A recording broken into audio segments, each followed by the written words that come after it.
Bienvenue à tous et merci de nous rejoindre dans ce premier numéro de Lanterne Sûre, une émission hebdomadaire qui traite sur tout ce qui est actualité. Aujourd'hui, je reçois M. Souleymane Alioune Diallo, acteur dans l'éducation, en même temps président d'Otra Africa, une association qui s'active sur l'immigration. M. Diallo, bonjour. Bonjour Lisa. Donc je vous remercie pour cette invitation, surtout par rapport à votre groupe, Leral.net et Leral TV. Vraiment, vous êtes en train de faire un excellent travail. Ça se remarque également sur l'espace audiovisuel, surtout dans les réseaux, surtout ce qui est de cette communication intranet, Internet particulièrement. Et donc, nous voudrions vous féliciter en première, puisque c'est un excellent travail. Merci beaucoup. En tout cas, nous vous remercions d'avoir répondu à notre invitation. Dans ce premier numéro, nous allons d'abord parler de l'impact du coronavirus dans le domaine de l'éducation et dans la diaspora. En deuxième lieu, il y aura la rubrique quiz et enfin la rubrique avant, pendant et après le coronavirus. Alors, que pensez-vous de la situation actuelle ? Bon, si nous parlons du coronavirus, du Covid-19, la situation aujourd'hui, elle est alarmante. C'est une situation comme nous l'avons tous, comme nous le vivons tous. Si presque tout le planète est en arrêt et en confinement, il y a une situation économique très difficile. Sur le plan philosophique, on en parle beaucoup. Sur le plan religieux, on n'arrive plus à exercer notre foi comme cela se doit. On ne va plus à l'église, on ne va plus dans les synagogues. En période de Ramadan, on n'arrive même plus le Fajr à aller dans les mosquées. En principe, chaque année, à cette période, les mosquées sont remplies. Cette année, les mosquées ne sont pas remplies. Il y a tout un polémique autour de cela. Certains demandent que les mosquées soient ouvertes et à cela, moi, je m'associe à cette demande puisque je pense que s'il y a des mesures qui peuvent accompagner dans les mosquées, il y a des comités de gestion dans les mosquées. Si on les confie l'organisation de ces prières, je pense qu'ils seront capables de devoir ouvrir les mosquées et que les gens puissent rentrer dans les mosquées, que les comités de gestion de chaque mosquée puissent prendre ses responsabilités. À cela, c'est une situation. L'autre situation, aujourd'hui, pour ceux qui sont dans l'international, ils sont confinés à un lieu. Ils n'arrivent plus à bouger, les avions ne volent plus, les gens ne voyagent plus. Bon, même dans les cadres nationaux, de région en région, c'est vraiment une situation inédite. Je pense que l'humanité n'a pas vécu de ça ces derniers siècles. C'est une grande première en fait. Oui, c'est une grande première, mais je pense qu'à mon humble avis, qu'on devrait tirer une leçon d'humilité, une leçon de réintrospection par rapport à nous-mêmes, par rapport à quoi qu'on puisse faire. Il y a un moment donné où on doit s'arrêter. Et la situation actuellement, cette pandémie là où nous sommes, demande un arrêt vraiment que tous, à tous les niveaux que ce soit, économique, culturel, social, religieux, philosophique, à tous les niveaux, qu'on puisse s'arrêter et qu'on fasse une évaluation de l'humanité. Nous sommes touchés dans notre chair, nous sommes touchés au fond de nous, et donc ce qui veut dire qu'on doit vraiment continuer à revaloir ce que nous sommes, l'être que nous sommes. Nous sommes vraiment, nous ne sommes pas insensibles. Il y a quelque chose qui peut nous toucher et cette pandémie nous a vraiment touchés. Ouais. La pandémie nous a vraiment touchés. Monsieur Diallo, vous êtes acteur dans l'éducation, notamment dans la formation professionnelle. Donc, pouvez-vous nous dire quel est l'impact de ce Covid-19 sur votre secteur, notamment sur le plan économique ? Bon, vous savez qu'effectivement, je suis administrateur d'un groupe qui a des unités de formation, particulièrement dans la formation professionnelle. Là, nous sommes totalement en arrêt pour suivre les directives des autorités de l'État. C'est ce que nous devions faire. Et on avait arrêté les cours, on a pris les mesures de restriction qu'il faut.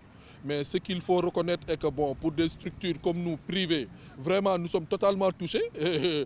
Avant-hier même, je discutais avec mon agent comptable qui me rappelle les arriérés qu'on devait, qui sont à solder. Bon, nous n'avons pas d'entrée d'argent. La location, ça fait maintenant un mois, ça ne fonctionne pas. Vraiment, nous sommes touchés. Le secteur de la formation, le secteur de l'enseignement, que ce soit supérieur, privé, national et autres, nous sommes touchés. Nous sommes touchés puisqu'il n'y a plus d'entrée d'argent qui puisse nous permettre de faire face à ces bénéfices. Et ce qu'il faut reconnaître également, que beaucoup de professionnels de ce secteur sont en confinement, il n'y a plus de production. Et s'il n'y a plus de production, il n'y a pas de rentabilité. À cela, vraiment, nous appelons les autorités, particulièrement le ministère de l'Enseignement supérieur, qui doivent une certaine somme d'argent à des institutions privées. Solder cette somme pourrait permettre, dans un premier temps, de pouvoir faire face à cette situation.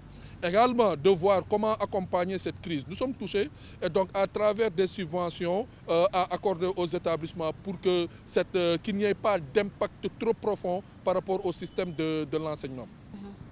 D'accord. Compte tenu de votre double casquette, parce que rappelons, vous êtes aussi dans les questions liées à l'immigration, quel impact le coronavirus occasionne-t-il du côté des immigrés?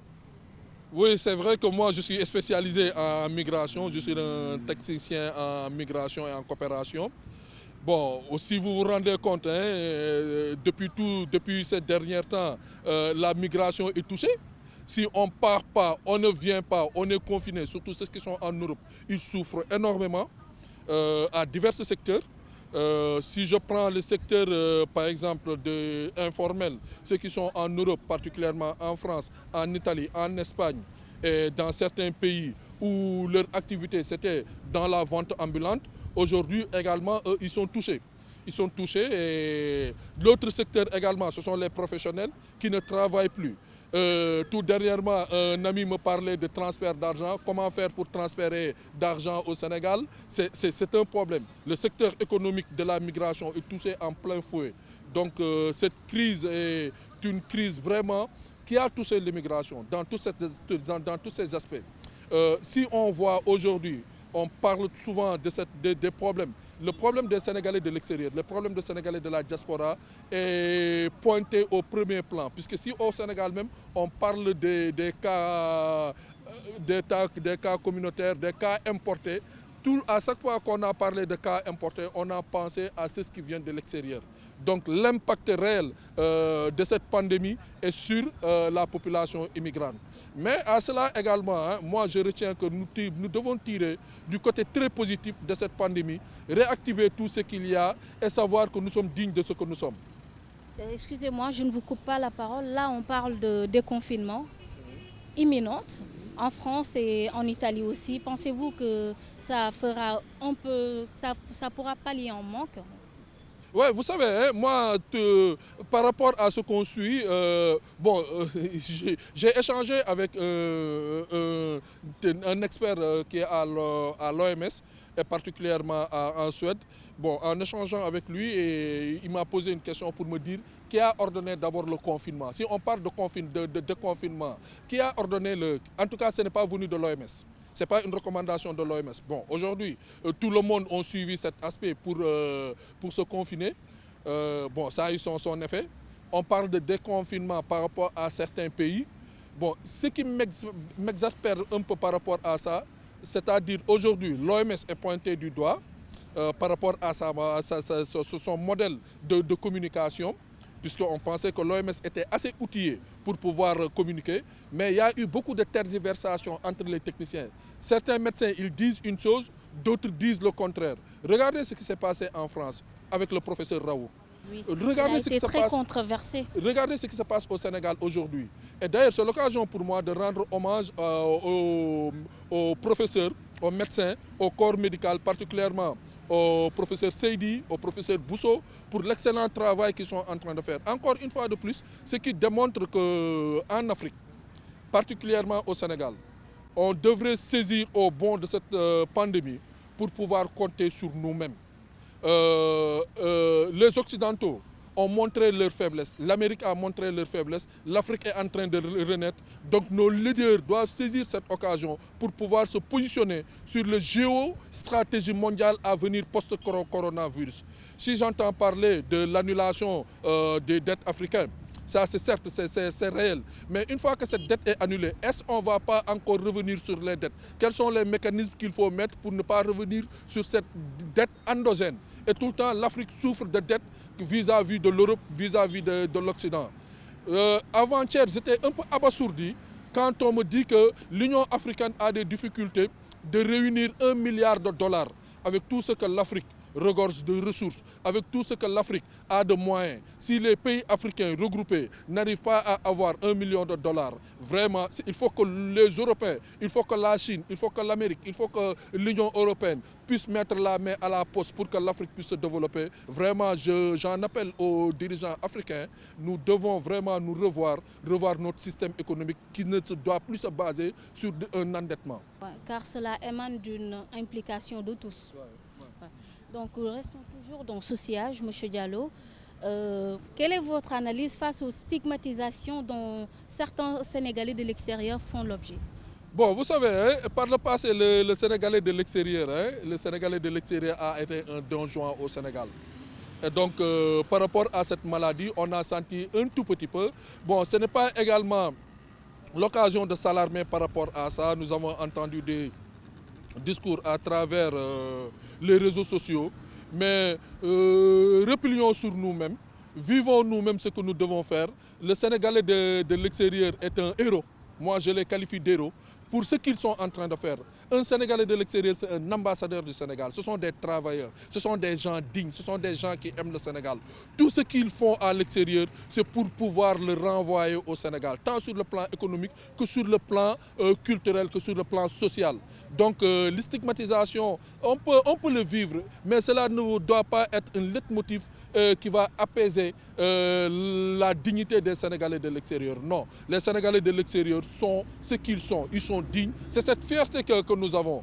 Avant, on était des donjons. Peut-être, comme le dit le jargon Wolof, du Djiko Djamono. Et revenons par rapport à notre dignité. Le Sénégalais de l'extérieur, partout où il est, il exerce, il cherche à aller vers l'excellence.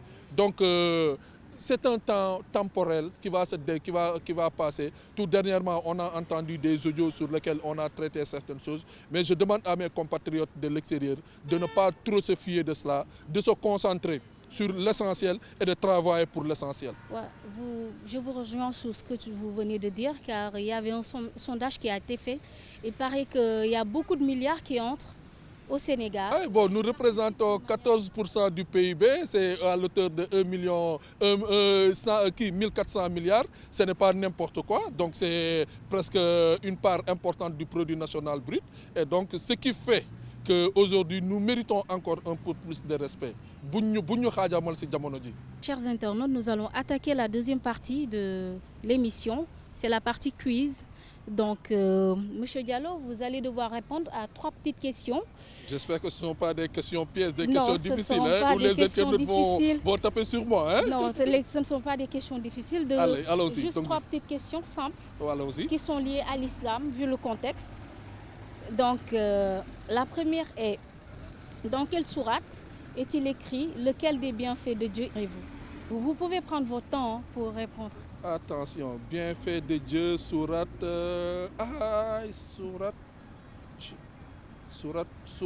Ar-Rahman. Correct. Le sourate de Ashura. D'accord. Voilà. Le sourate 55 de Ashura, Ar-Rahman. Et qui a écrit Jazbul Khoulob? Ah, ça c'est le vénéré. Ça c'est le vénéré, c'est comme on le dit Sangou Sangayi. Ça c'est le vénéré Cheikh Ahmadou Bamba. Ça sont ses écrits. Super. Voilà, ça sont ses écrits. Et pouvez-vous nous dire qui est le guide des Moustarchidines? Ah, le guide des Moustarchidines. Ah, toi aussi, hein? Alhamdulillah, hein? Ça, je pensais que ça allait être plus... Ah, le guide des Moustarchidines, c'est quelqu'un que j'adore. C'est quelqu'un que j'estime. Ah, une référence pour la jeunesse, une référence pour ce pays. Cheikh Al-Mustafa Sy. Ah oui, ça c'est... Hein? Il a beaucoup fait pour la jeunesse, il a beaucoup fait pour Mustafa Sy. Ah, je vous félicite. Cheikh Tidjane Sy. Je vous félicite, vous avez trouvé toutes les 3 questions. C'est cette dernière question qui met fin à la rubrique quiz. C'est parti pour la 3e rubrique qui s'intitule Avant, pendant et après le coronavirus. Monsieur Diallo, c'est parti. Qu'est-ce que le coronavirus vous empêche de faire? Des choses que vous faisiez avant et que vous ne faites plus à cause du coronavirus. Bon, pour le coronavirus, bon, vous savez, j'étais très accro au travail. Je travaille jusqu'à tard dans la nuit. Et je n'arrive plus à le faire puisque à partir de 20h, je suis obligé de me confiner. Ça, c'est une chose. Également, mes enfants me manquent, qui sont à l'extérieur, surtout mon garçon, il me manque énormément. En temps normal, si j'ai cette nostalgie, je pourrais aller le voir. Et là, pour l'instant, je ne peux pas aller le voir. Il me manque. Et qu'est-ce que le coronavirus vous a permis de faire? Je pense que le coronavirus, c'est une aubaine. Je pense que d'abord, je prie à la mémoire des disparus, mais pensez pieusement également à ceux qui sont actuellement hospitalisés pour ce corona. Mais bon, pour ceux qui sont sains, je pense que, comme je l'ai dit tout à l'heure, il faudrait qu'on puisse prendre le bon pied par rapport à ça. C'est-à-dire, aujourd'hui, moi, par exemple, le coronavirus m'a permis non seulement d'être en famille, de me ressaisir sur le plan spirituel, de me reposer des questions. Comment un virus peut montrer sa puissance à un point où tout le monde, presque tout le monde, à tous les niveaux, sont vraiment touchés. Et que bon, ce que cela me permet de faire aujourd'hui, c'est de me réadapter par rapport à une situation laborale, puisque j'avais beaucoup de dossiers en retard. Là, il me manque, par rapport, il n'y a pas beaucoup de pression. J'arrive à aller au bureau et à mettre certaines choses à l'ordre. Et à la famille également, ma petite fille, ma chef qui est à la maison, on arrive à jouer ensemble. Par le passé, elle se plaignait qu'on ne partageait pas ensemble. Là, on arrive maintenant à être ensemble, à jouer, à manger, et je me réjouis d'être dans cet espace familial. Et pour terminer, que voudriez-vous faire en premier lieu dès la fin de cette pandémie? Bon, dès la fin de cette pandémie, de reprendre notre travail et de gagner beaucoup d'argent d'abord. C'est ce qu'il y a lieu de faire. Mais la première des choses que je ferai dès le déconfinement, c'est de prendre toute la famille et aller au restaurant. Être ensemble, c'est la première des choses que je ferai. Et si possible également, je voudrais vraiment, dès qu'on déconfine, aller prier sur la tombe du prophète. Ça également, je tiens à faire ça, puisque durant ce processus, je me suis rendu compte que nous avons une chance énorme d'avoir cette foi, d'être musulmans et d'avoir comme référence le prophète sallallahu alayhi wa sallam. Donc l'émission tire à sa fin. Nous ne pouvons pas clore cette émission sans que... Bon, mon dernier mot, c'est vraiment rendre hommage au corps médical sénégalais, aux forces de l'ordre. Moi, chaque soir, je me mets devant ma porte pour applaudir ces gens. Je l'ai dit tantôt au professeur Seydi, au professeur Bousso, à tout le corps médical, au gouvernement également du Sénégal. Je pense que ce n'est pas facile de gérer ce genre de crise. Mais également, nous leur rendrons hommage, nous leur encourageons et nous leur disons que la population sénégalaise a accepté les consignes telles qu'ils sont en grande majorité. C'est parce que nous les respectons et nous croyons en eux. Et je fais appel aux leaders africains. C'est le moment où jamais où l'Afrique doit se positionner par rapport au monde. Si l'Europe est touchée, l'Amérique est à cette situation. Jusqu'à là, l'Afrique n'est pas encore à ce niveau de crise et que les Malgaches ont démontré quelque chose, le Congolais a acquis. Les Africains n'ont qu'à s'unir et faire force ensemble pour faire face à cette pandémie. Vraiment, l'Afrique doit se réveiller, l'Afrique doit prendre cette aubaine et pour se repositionner sur l'échiquier géopolitique mondial. On ne doit plus être dépendant, on doit être acteur du monde. Vous voyez ce qui s'est passé tout récemment, comme je le dis par rapport à Autre Africa. Autre Africa, c'est un slogan qui est venu il y a 10 ans de cela, où on sentait la stigmatisation des Africains en Europe. Puisque ce que le militaire espagnol de l'unité d'urgence espagnole a dit, qu'il pense que ces morts doivent avoir en Afrique. Ce que ces deux médecins français ont dit, c'est une réalité qui est en Europe. Mais c'est aux Africains qui sont en Europe de démontrer le contraire, que nous ne sommes pas, comme le disent les Espagnols, nous ne sommes pas du basura. Nous sommes des êtres humains sensés. Et encore, si nous ne sommes pas meilleurs qu'eux, ils ne devraient pas être meilleurs que nous. Et la preuve est là. La preuve est là sur le plan scientifique, sur le plan médical. Aujourd'hui, eux, ils sont confrontés à des problèmes, alors que nous, nos médecins, arrivent plus ou moins à stabiliser ce virus. Vraiment, je vous remercie encore une fois de plus pour cette audience. En tout cas, c'est nous qui vous remercions. Merci beaucoup à vous aussi, chers internautes. Nous vous donnons rendez-vous pour le prochain numéro dimanche prochain.